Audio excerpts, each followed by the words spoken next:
Assalamualaikum warahmatullahi wabarakatuh.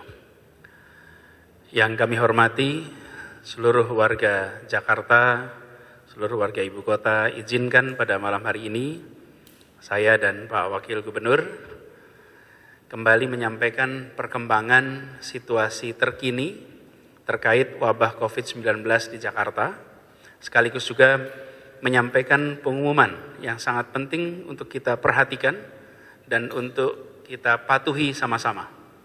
Saat ini kita sudah menjalani bulan ke-7 pandemi COVID-19. 6 bulan sudah kita lewati masa pandemi ini bersama-sama. Dan data per 9 September ini menunjukkan bahwa secara kumulatif di Jakarta telah mencapai angka 49.837 kasus. Melihat banyaknya kasus begini, ada 2 parameter yang harus jadi kewaspadaan. Pertama adalah angka kematian, yang kedua adalah angka kasus aktif. Sampai dengan saat ini, ada 1.347 saudara-saudara kita di Jakarta yang telah wafat akibat COVID-19. Memang bila melihat angka atau tingkat kematian, atau biasa disebut dengan case fatality rate, sesungguhnya tingkat kematian COVID di Jakarta memang rendah, yaitu 2,7%. Lebih rendah dari tingkat kematian nasional di angka 4,1%. Bahkan lebih rendah dari tingkat kematian global di angka 3,3%. Atas izin Allah, Jakarta secara signifikan berhasil menekan angka kematian itu. Siapa yang paling berjasa dalam menekan angka kematian ini?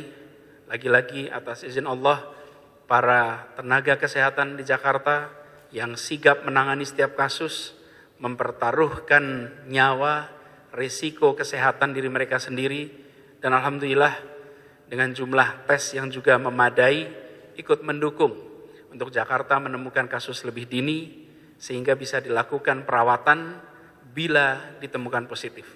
Dengan testing yang tinggi, terdeteksi awal, mereka yang memiliki komorbid atau penyakit bawaan, mereka yang lansia, bila positif langsung isolasi dan langsung dirawat.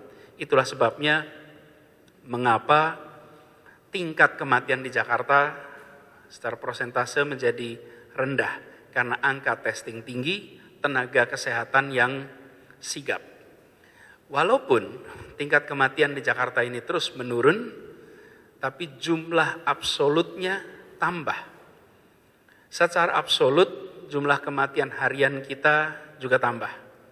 Jadi kalau kita lihat di data, ini adalah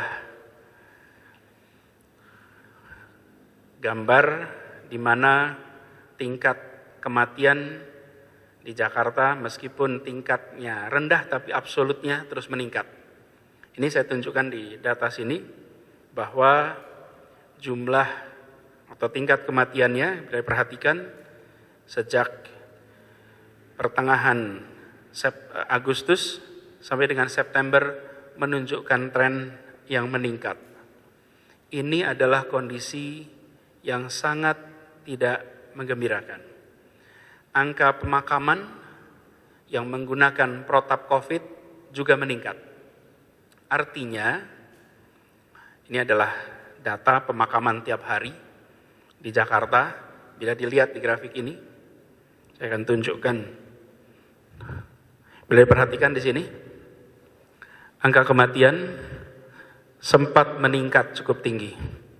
Lalu kita melakukan pengetatan dengan PSBB, alhamdulillah turun, dan ini menurun terus sampai awal atau pertengahan Agustus.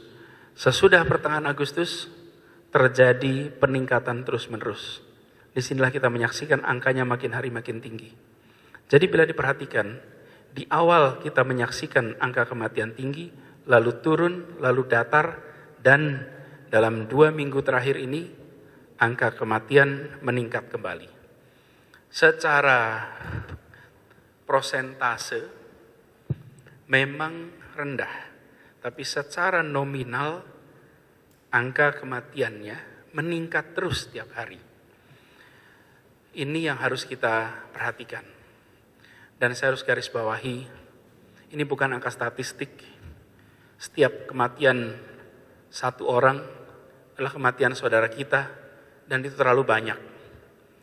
Pada setiap kematian ada keluarga, ada teman-teman yang ditinggalkan lebih cepat. Dan setiap satu angka kematian sesungguhnya adalah satu orang yang disayangi, yang dibutuhkan kehadirannya bagi banyak orang yang lain. Karena itu setiap satu kematian bukan angka statistik saja. Ini adalah nyawa saudara kita yang harus selalu kita usahakan untuk diselamatkan. Angka kedua yang saya ingin berikan pada kesempatan malam hari ini adalah kasus aktif. Kasus aktif adalah orang-orang yang positif COVID-19 yang masih menjalani isolasi dan perawatan dan belum dinyatakan sembuh. Jadi di dalam penanganan COVID ini ada kasus baru, orang yang masuk ke dalam sistem penanganan kita. Lalu di akhir penanganan ada dua, satu meninggal, satu sembuh. Yang mereka masih di dalam sudah ditemukan positif, tapi belum sembuh, masih dalam isolasi, inilah kasus aktif. Mengapa penting untuk memahami kasus aktif ini dan mengetahui angkanya? Karena ini terkait dengan kapasitas fasilitas kesehatan di Jakarta. Dan di antara kasus aktif ini ada 3 kelompok. Kelompok yang tak bergejala, kelompok yang bergejala ringan, dan kelompok yang bergejala sedang dan berat. Nah, kelompok yang sedang dan berat inilah yang membutuhkan perawatan rumah sakit. Bahkan yang kritis membutuhkan fasilitas ICU.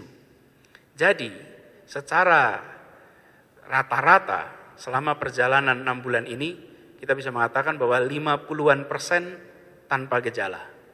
35-an% bergejala ringan.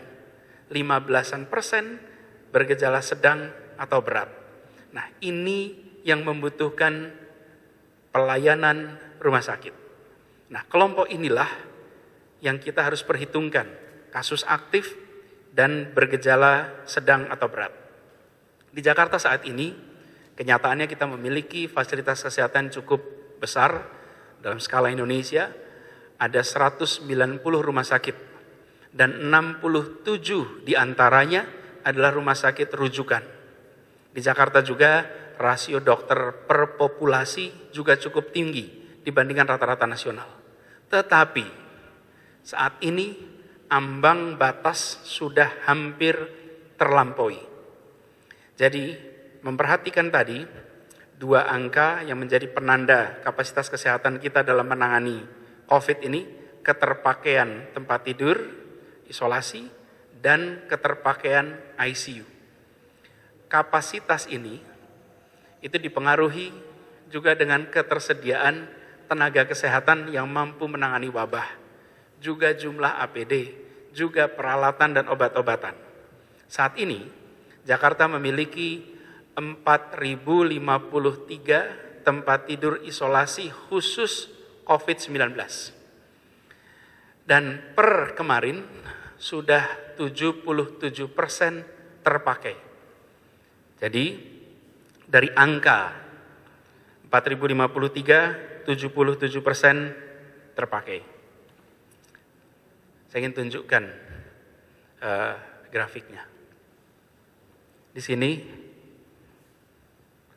boleh kita perhatikan, ini adalah jumlah orang yang dirawat di tempat isolasi kita. Dari gambar ini, saya ingin berilustrasi. Ketika kasusnya mulai muncul di awal Maret, angka mulai bergerak tambah. Pada tanggal 16 Maret kita melakukan penutupan sekolah, penutupan perkantoran, penutupan kegiatan umum, tempat-tempat umum. Dalam waktu 2 minggu kemudian, jumlah kasus yang harus dirawat mengalami perlambatan. Asalnya meningkat, lalu mulai dia rata. Sampai dengan Juni kita melakukan pembatasan. Lalu PSBB mulai tanggal 10 April. Apa yang terjadi? Di sini terjadi pelandaian. Ini adalah kapasitas, warna merah ini adalah kapasitas rumah sakit kita. Ini kita landai di sini.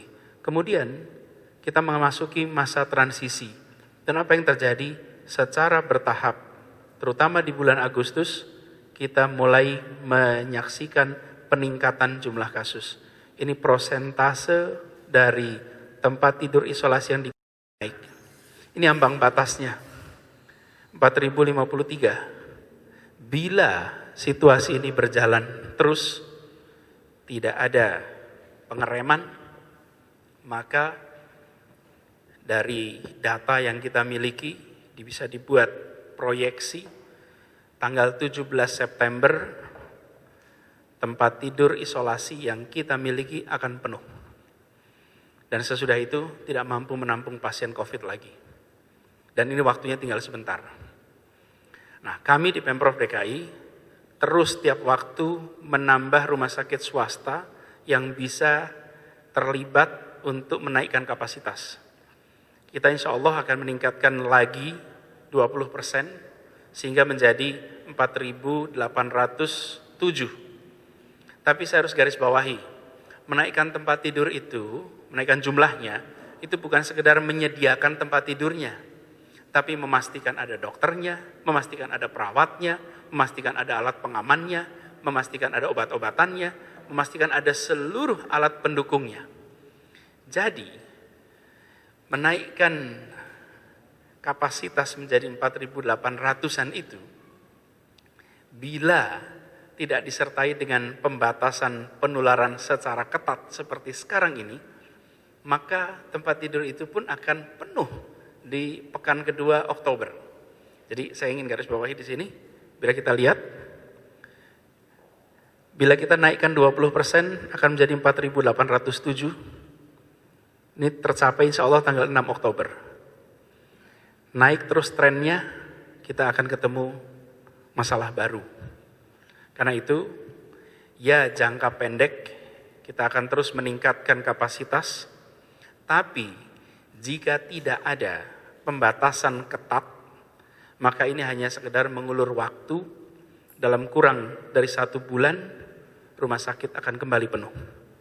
Ini untuk tempat tidur isolasi di rumah sakit kasus sedang. Yang berat membutuhkan ICU. Ini saya ingin tunjukkan data ICU kita. Situasinya tidak lebih baik. Situasi tidak lebih baik. Di sini kalau kita perhatikan kapasitas ICU kita ada 528 tempat tidur.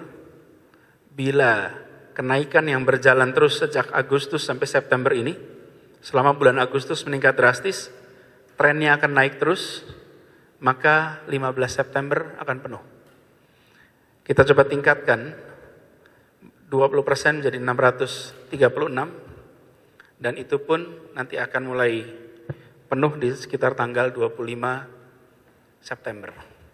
Jadi, meskipun kita mendorong peningkatan kapasitas rumah sakit kita, tapi jumlah kasus aktif di Jakarta pertambahannya lebih cepat daripada pertambahan kapasitas tampung untuk pelayanan rumah sakit, baik tempat tidur maupun ICU.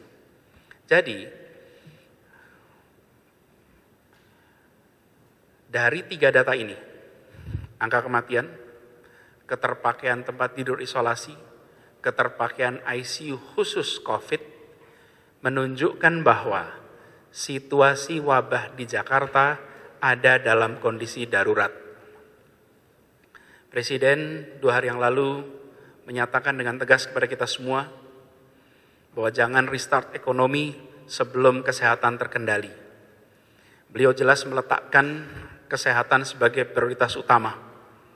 Maka dengan melihat kedaruratan ini, maka tidak ada banyak pilihan bagi Jakarta kecuali untuk menarik rem darurat sesegera mungkin.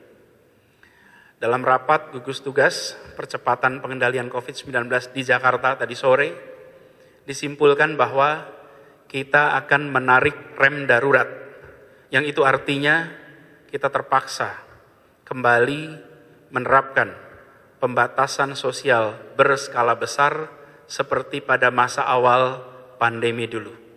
Bukan lagi PSBB transisi, tapi kita harus melakukan PSBB sebagaimana masa awal dulu, dan inilah rem darurat yang harus kita tarik. Sebagaimana tadi kita lihat, begitu dilakukan pembatasan, maka jumlah kasus menurun sehingga kita bisa menyelamatkan saudara-saudara kita. Sekali lagi, ini soal menyelamatkan warga Jakarta. Bila ini dibiarkan, maka rumah sakit tidak akan sanggup menampung dan efeknya kematian akan tinggi terjadi di Jakarta. Nah, kita semua dalam pertemuan tadi bersepakat untuk tarik rem darurat dan kita akan menerapkan seperti arahan Bapak Presiden di awal wabah dahulu, yaitu bekerja dari rumah, belajar dari rumah, dan usahakan beribadah juga dari rumah. Detailnya kita akan sampaikan di hari-hari ke depan. Tapi secara garis besar, pada prinsipnya, perlu kami sampaikan awal sebagai ancang-ancang kepada seluruh masyarakat bahwa kita akan menuju PSBB. Ada fase, ada proses supaya kita bisa menyiapkan ini agar berjalan dengan baik. Dan kami sampaikan malam ini sebagai ancang-ancang supaya kita semua bisa mengantisipasi. Jadi prinsipnya, mulai Senin tanggal 14 September, kegiatan perkantoran yang non-esensial diharuskan untuk melaksanakan kegiatan bekerja dari rumah. Bukan kegiatan usahanya yang berhenti, tapi bekerja di kantornya yang ditiadakan. Kegiatan usaha jalan terus, kegiatan kantor jalan terus, tapi perkantoran di gedungnya yang tidak diizinkan untuk beroperasi. Akan ada 11 bidang esensial yang boleh tetap berjalan dengan operasi minimal. Jadi tidak boleh beroperasi seperti biasa, tapi dikurangi. Dan perlu saya sampaikan bahwa izin operasi pada bidang-bidang non-esensial yang dulu mendapatkan izin akan dievaluasi ulang untuk memastikan bahwa pengendalian pergerakan kegiatan, baik kegiatan usaha maupun kegiatan sosial, itu tidak menyebabkan penularan. Lalu seluruh tempat hiburan akan ditutup. Kegiatan yang dikelola oleh Pemprov DKI seperti Ragunan, Monas, Ancol, taman-taman kota, dan kegiatan belajar tetap berlangsung di rumah seperti yang sudah berlangsung selama ini. Kegiatan usaha makanan, rumah makan, restoran, kafe, diperbolehkan untuk tetap beroperasi, tetapi tidak diperbolehkan untuk menerima pengunjung makan di lokasi. Jadi pesanan diambil, pesanan diantar, tapi tidak makan di lokasi, karena kita menemukan di tempat-tempat inilah terjadi interaksi yang mengantarkan pada penularan. Khusus untuk tempat ibadah akan ada sedikit penyesuaian. Tempat ibadah bagi warga setempat masih boleh digunakan asal menerapkan protokol yang ketat. Artinya, rumah ibadah raya yang jamaahnya datang dari mana-mana, bukan dari lokasi setempat seperti masjid raya, tidak dibolehkan untuk dibuka, harus tutup. Tetapi rumah ibadah di kampung, di komplek yang digunakan oleh masyarakat dalam kampung itu sendiri, dalam komplek itu sendiri, masih boleh buka. Ada perkecualian. Kawasan yang memiliki jumlah kasus yang tinggi, kawasan-kawasan itu ada datanya, wilayah-wilayahnya, RW-RW yang dengan kasus tinggi maka kegiatan beribadah harus dilakukan di rumah saja. Tapi yang lainnya bisa melakukan kegiatan selama hanya untuk warga di wilayah itu dan bukan tempat ibadah raya yang pengunjungnya, yang jamaahnya datang dari berbagai tempat, di mana di situ terjadi potensi interaksi yang ada potensi penularan. Meski begitu, izinkan saya menganjurkan untuk lebih baik semua dikerjakan di rumah. Kemudian kegiatan publik dan kegiatan kemasyarakatan yang sifatnya pengumpulan massa tidak boleh dilakukan, kerumunan dilarang, karena ingat penularan itu ada dalam kegiatan-kegiatan komunitas besar. Bahkan saya boleh menganjurkan kumpul-kumpul seperti reuni, pertemuan keluarga, dan lain-lain yang sifatnya mengumpulkan orang dari berbagai tempat sebaiknya ditunda. Ingat, penularan di acara seperti ini potensinya sangat besar, dan bila kita merasa aman, merasa nyaman di acara seperti ini, hanya karena kita kenal dengan orang lain, potensi penularannya tetap tinggi. Lalu transportasi umum akan kembali dibatasi secara ketat jumlahnya dan jamnya. Ganjil genap untuk sementara akan ditiadakan, tapi bukan berarti kita bebas bepergian dengan kendaraan pribadi. Pesannya jelas, saat ini kondisi darurat, lebih darurat daripada awal wabah dahulu, maka jangan keluar rumah bila tidak terpaksa.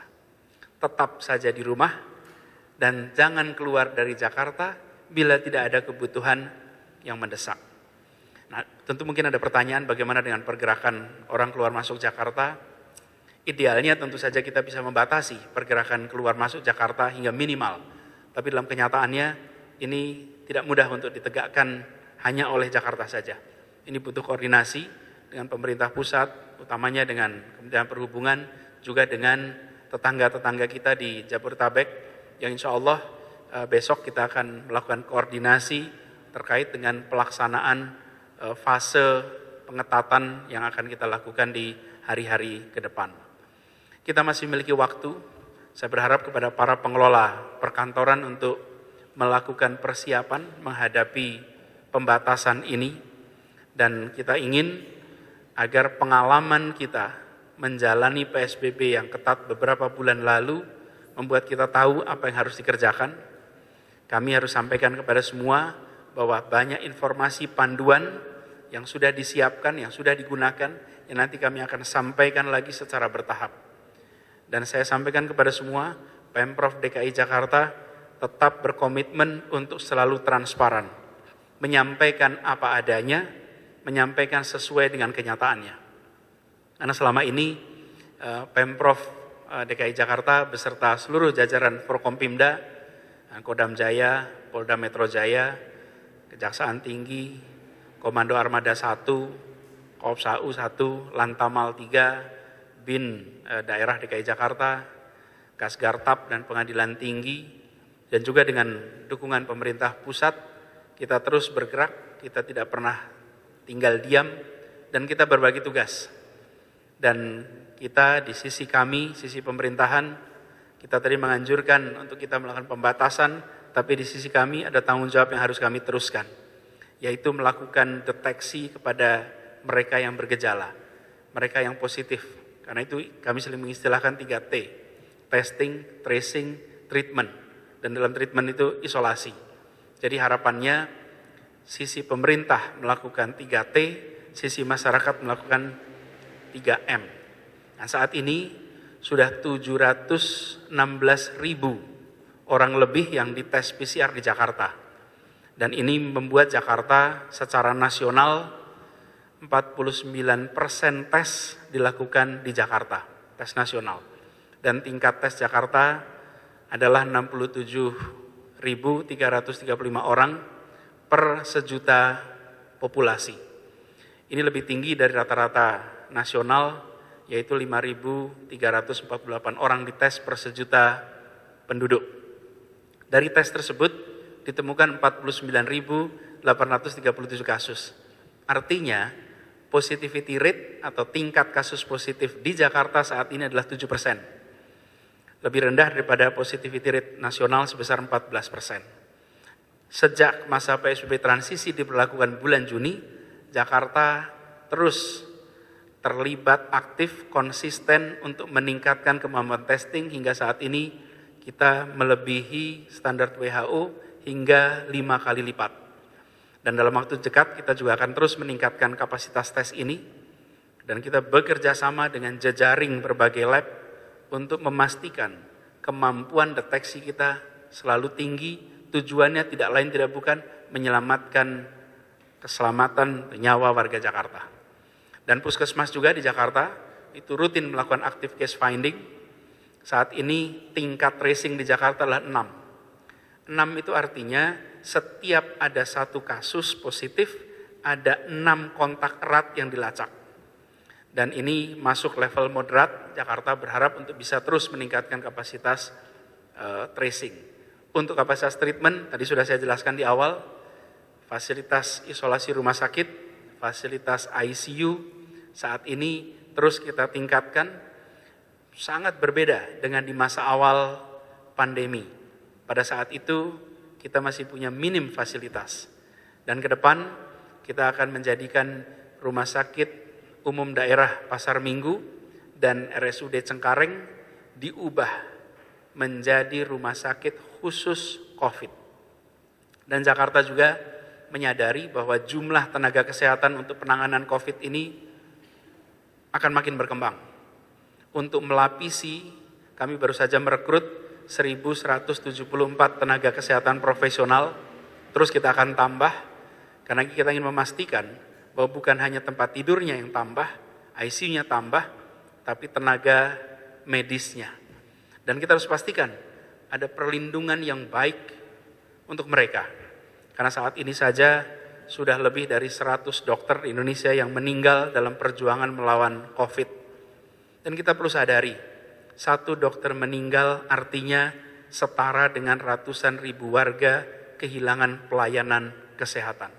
Karena itu jangan sampai kita kehilangan lebih banyak lagi garda pertahanan terakhir kita dalam perlawanan terhadap wabah ini. Dan saya perlu sampaikan juga dengan kembali berlakunya PSBB, maka kami di pemerintah berkewajiban untuk memberikan dukungan bantuan sosial kepada masyarakat yang paling rentan terdampak. Nantinya Pemprov DKI akan bekerja sama meneruskan dengan Kementerian Sosial kegiatan bantuan sosial sembako kepada masyarakat rentan yang memang selama ini telah terdata dan selama ini memang mereka telah menjadi penerima.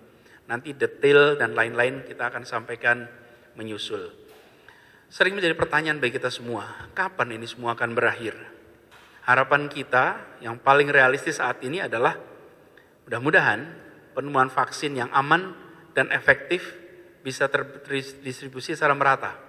Tapi kondisi hadirnya vaksin yang ideal ini, ideal itu artinya aman, efektif, tidak mungkin datang dalam 1-2 bulan ke depan. Seluruh pakar kesehatan di dalam dan luar negeri bekerja keras untuk menemukan vaksin. Bahkan Bapak Presiden telah membentuk tim percepatan pengembangan vaksin COVID-19 dan kita mendukung sepenuhnya. Tapi kita juga menyadari bahwa selama sekarang sampai dengan vaksin itu ada, maka kita harus bersiap melawan wabah dengan menjalankan protokol kesehatan secara serius, menjalani pembatasan fisik, pembatasan sosial secara disiplin. Seluruh jajaran Pemprov DKI Jakarta berkomitmen untuk kerja keras, untuk siaga penuh selama masa pembatasan ini, meringankan beban seluruh masyarakat. Kita harus kalahkan wabah ini bersama-sama. Cobaan ini memang besar, dan ini mungkin adalah cobaan terbesar bagi generasi yang hidup saat ini. Tapi cobaan besar ini bisa berkurang beratnya bila kita saling mendukung, bila kita saling mensupport, bila kita saling memberi dan saling memberikan perhatian dukungan. Saya sering sampaikan, besar kecil itu bisa diukur, berat ringan itu soal perasaan. Insya Allah yang besar ini tidak jadi berat. Dan atas izin Allah, kita ini adalah bangsa yang telah berkali-kali melewati cobaan besar. Cobaan besar itu terasa ringan saat kita gotong royong dan tawakal kepada Allah. Musuh kita hari ini adalah virus SARS-CoV-2. Ini yang menyebabkan COVID. Nah, langkah-langkah yang harus kita lakukan sudah jelas. Jangan sampai kita mengambil langkah-langkah yang menyebabkan kita berpihak pada virusnya. Kita harus mengambil langkah-langkah yang berpihak pada sesama. Saatnya kita saat ini untuk bersatu, gotong royong, melawan virus ini. Kita berdoa kepada Allah Subhanahu wa taala agar segera mengangkat wabah ini. Tapi bila Allah mentakdirkan bahwa perjuangan melawan wabah ini masih akan berlangsung lebih lama, maka kita berdoa kepada Allah agar memberikan kekuatan, memberikan keringanan dalam kita menghadapi musuh yang tidak terlihat ini. Insya Allah, biiznillah, kita akan mampu melewati cobaan besar ini secara bersama-sama. Semoga Allah Subhanahu wa taala merahmati kota Jakarta, merahmati Nusantara, dan melindungi kita semua. Assalamualaikum warahmatullahi wabarakatuh.